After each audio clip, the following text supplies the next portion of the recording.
Good morning সবাইকে, শুভ নববর্ষের প্রীতি শুভেচ্ছা ভালোবাসা। দেখো আজকে সকালটা আমি ছাদের থেকে শুরু করেছি। তোমরা জানো আমার ব্যালকনিতে কয়েকটাই গাছ আমি ছাদের মধ্যে তুলে দিয়েছি, তাই জন্য জল দিতে চলে এসেছি। আর গাছগুলোকে না দেখলে মনটা খারাপ হয়। এই গাছটার মধ্যে দেখো কুড়ি এসেছে।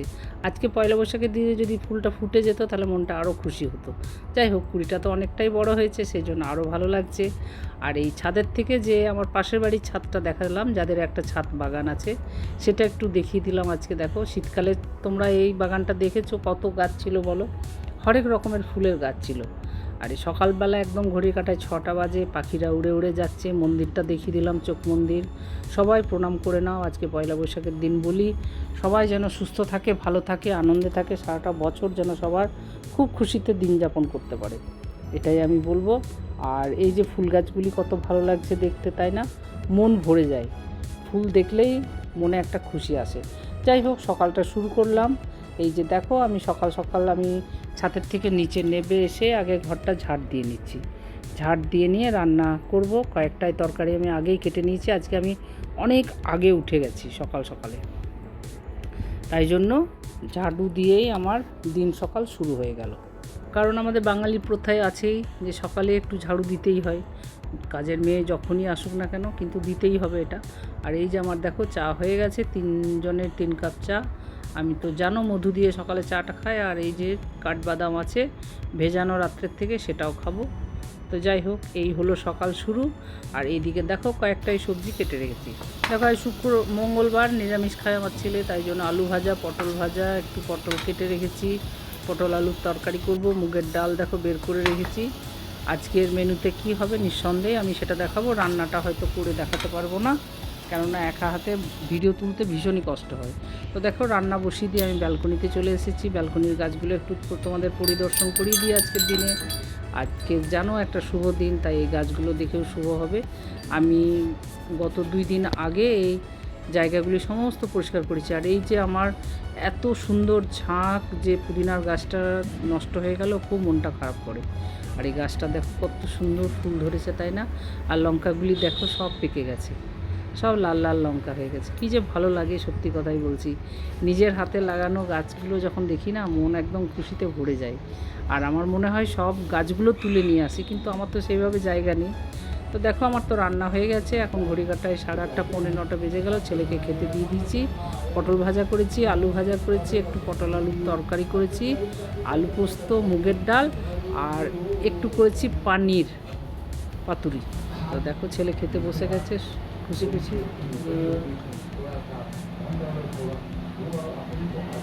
Thank you.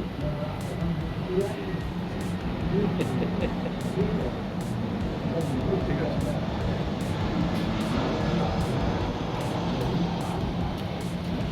ছেলে অফিস চলে যাওয়ার পরে আমি ফটাফট স্নান করে ঠাকুর পুজো করতে চলে এসেছি। তো দেখো সবাই আমার ঠাকুরকে প্রণাম করে নাও। সবার মঙ্গল হোক, সবাই সুস্থ থাকুক, এটাই কাম্য করি। আর আমার কিসে মঙ্গল হবে বলো? আমার ভালো ভালো কমেন্টস পেলে আমি কিন্তু খুব খুশি থাকবো। আর আমি খুশি থাকলে আমার শরীর ভালো থাকবে। তাই আমাকে খুশি করার জন্য তোমরা ভালো ভালো কমেন্টস দিও। আর যারা আমার চ্যানেলটা দেখছো তাদের কাছে একটা রিকোয়েস্ট, যেন সাবস্ক্রাইব করে দিও। তোমরাও আমার পাশে থেকে যেও চিরদিনের মতো, তাহলে আমি খুব আনন্দিত হব। আজকের দিনে তোমাদের কাছে বললাম। আর এই যে জলখাবারে দেখো আজ করেছি লুচি, আলু ভাজা আর মিষ্টি। এটা আজকের আমার জলখাবার। এই পয়লা বৈশাখের দিনে খুব একটা কিছু করি না, কেননা অনেক বছর আগে আমার শ্বশুরমশাই আজকের দিনে ওনাকে হারিয়েছি, তাই জন্য সেইভাবে সেলিব্রেশন করতে পারি না। কারণ আমার হাজব্যান্ডের এখনও চোখে জল চলে আসে, মনটা খারাপ হয়। পয়লা বৈশাখে জলখাবার বানালাম, তারপরে দেখো লুচি, আলু ভাজা, মিষ্টি।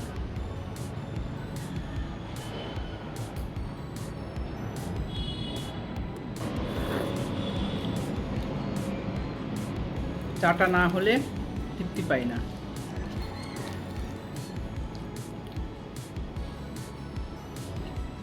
আমি জলখাবার খেয়ে নিয়ে কথা বলছি। দেখো জলখাবার খেয়ে তো আর সময়ই পেলাম না কথা বলা, কেননা গড়িয়াহাট থেকে হঠাৎ একটা কল চলে আসলো যে দিদিভাই আজকের দিনে আপনাদের আসতেই হবে। তাই আমার হাজব্যান্ড বললো যাও, যখন কল আসছে বারবার, তো যাও ঘুরে আসো। আজকে যেহেতু হালখাতার দিন, সেই জন্য আমি বেরিয়ে পড়লাম।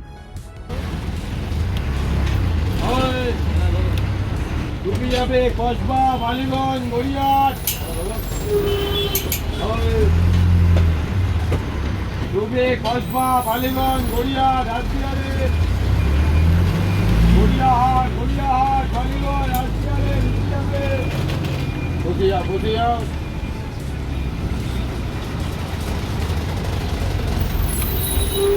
ডুবে যাবে কসবা। দেখো হালকা মেঘলা ওয়েদার, কত ভালো লাগছে না এই দৃশ্যগুলি দেখতে, সবুজ গাছপালা, মন সত্যিই ভরে যায়। আজকে আমার যাওয়ার ইচ্ছাটা ছিল না, কিন্তু তার কল আসাতে না গিয়ে আর থাকতে পারলাম না। কেননা মানুষের অন্তরের ভালোবাসাটা হচ্ছে সবথেকে দামি জিনিস আমি মনে করি।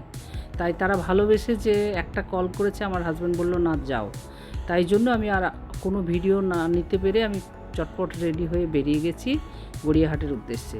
আমি কিছু কেনাকাটা করব না, এবার গড়িয়াহাট গেলে কি আর কেনা হয় না, হয়তো টুকটাক কিনবো। যাই হোক, আমি পুরো বাজারও দেখাতে পারবো না। তো দেখো, দেখতে দেখতে আমি কিন্তু এসে পৌঁছে গেছি গড়িয়াহাটে। দেখেছো আজকে চারিদিকে হালখাতার জন্য পুরো দোকানগুলি সাজিয়ে রেখেছে, সেই দৃশ্যটা আমি তুলে ধরার চেষ্টা করছি তোমাদের কাছে। আর দেখো, এই যে চলে এসেছি গড়িয়াহাট বাজারে। অন্যদিন আরও গমগম করে বাজার, আজকে কিন্তু অনেক ফাঁকা আছে। সেই গড়িয়াহাটের ভিড়টা কিন্তু আজকে এতটা পেলাম না আমি। তো দেখো কত সুন্দর দোকানটাকে সাজিয়ে রেখেছে, দেখেছো কী যে ভালো লাগছে না দেখতে, দারুণ। তাই আমি তোমাদের কাছে তুলে ধরলাম যে এই গড়িয়াহাট, আর আজকে পয়লা বৈশাখের দিন, হালখাতার দিন, তাই এন চন্দ্রা জুয়েলার্স আমি এসে গেছি সেখানে তাদের ভালোবাসায়। আর গড়িয়াহাটের টানে আমাকে আসতে বাধ্য হলো। কিছুই কেনাকাটা করবো না, তবুও মনে হয় বাজারটা ঘুরে দেখি, তাই না? আর এই যে দেখো, এই দোকানগুলিতেও কত সুন্দরভাবে সাজিয়ে রেখেছে, দেখো কি ভালো যে লাগছে সত্যি কথায়। তাই আমি চলে আসি মাঝে মধ্যেই কিন্তু গড়িয়াহাটে, এবং চারি চত্বর ঘুরে টুরে দেখে বাড়ি চলে যাই। আজ তাড়াতাড়ি কিছুই কাজ ছিল না, দেখো আমি বেরিয়ে গেছি। কতটা রাস্তায় ট্রাফিক আছে দেখেছো, পুরো রাস্তায় ট্রাফিকে ভরা, কিন্তু কিছু করার নেই, রাস্তায় বেরোতেও হবে। সেই জন্য আমি বেরিয়ে পড়েছি এবং এখন বাড়ির দিকে রওনা দিয়ে দিলাম। আজকে গড়িয়াহাটের এমন কিছুই দৃশ্য আমি দেখাতে পারলাম না, আমি জাস্ট ওনাদের ভালোবাসার খাতিরে আমি আসতে বাধ্য হলাম, তাও লেট হয়ে গেছিলো কাজ সারতে। আগের থেকে প্ল্যান থাকলে হয়তো সময় করে আসতাম, কিছু একটা প্ল্যানিং করে এসে কেনাকাটা করতাম। যাই হোক, টুকটাক কিছু নিয়ে আমি বেরিয়ে পড়েছি এবং গড়িয়াহাটের কাজ কমপ্লিট হয়ে গেল। এখন আমি বাড়ির দিকে রওনা দিয়ে দিলাম। বাড়ি যেতে কার না ভালো লাগে, বাড়িতে থাকলে মনে হয় বাইরে চলে যাই, আর বাইরে যখন থাকি না তখন মন চটপট করে, মনে হয় কতক্ষণে বাড়ি পৌঁছাবো, এই রকম একটা ফিলিং হয়। আর প্রত্যেকবারে গড়িয়াহাটে যাই আমি চা খাই, আজকে কিন্তু গড়িয়াহাটে গিয়ে কোনো চা খাইনি। আজ শুধু গেছি হালখাতার দোকানে গেছি, মিষ্টির প্যাকেটটা নিয়েছি, আর একটা কাপড়ের দোকানে গিয়ে আমার মেয়ের জন্য দুটো নাইটি নিয়ে বাড়ি চলে এসেছি। তার সাথে ক্যালেন্ডার পেয়েছি, দুটো তিনটে ক্যালেন্ডার পেলাম, দুই মেয়ের জন্য দুটো রেখে দিলাম, আর আমার নিজের ঘরে একটা রাখলাম, আর হয়তো দেওরকে একটা দেবে। যাই হোক, তো এইভাবে গেলাম, খুবই ভালো লাগলো।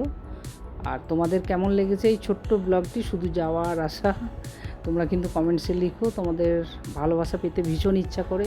যেমন আমি ভালোবাসার জন্য দেখো এতটা দূর রাস্তা আমি দৌড়ে চলে গেলাম। আর এই পেন্টিং যারা করেছে তাদেরকে হাজার স্যালুট জানাই। দেখেছো কেমন এই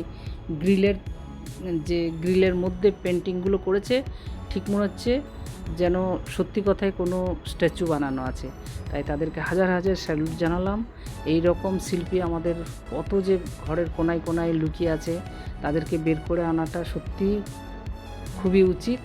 যাই হোক, দেখতে দেখতে আমি অনেকটাই রাস্তায় অতিক্রম করে এসে গেছি, তাই আজকের মতো এখানেই আমি রাখি ব্লগটি। তোমরা সবাই ভালো থেকো, সুস্থ থেকো, আনন্দে থেকো, আর আমাকেও কিন্তু ভালো ভালো কমেন্টস দিয়ে আনন্দে রাখার চেষ্টা করো। তাই তোমাদের ভালোবাসা নিয়ে যেমন আমি দৌড়ে গেলাম, তেমনি তোমাদের ভালোবাসা যেন আমি চিরতরে পেতে চাই। তাই তোমরা ভালোবাসা দেওয়ার জন্য আমাকে কমেন্টস লিখো, ভালো কমেন্টস দিও। আর সবার কাছে একটাই অনুরোধ, লাইক দিয়ে দেখো। আজকের মতন রাখলাম, শুভ নববর্ষ, tata, bye bye, take care. সবাই ভালো থেকো, ভালো রেখো। আজকের মতন রাখলাম, হ্যাভ এ গুড ডে।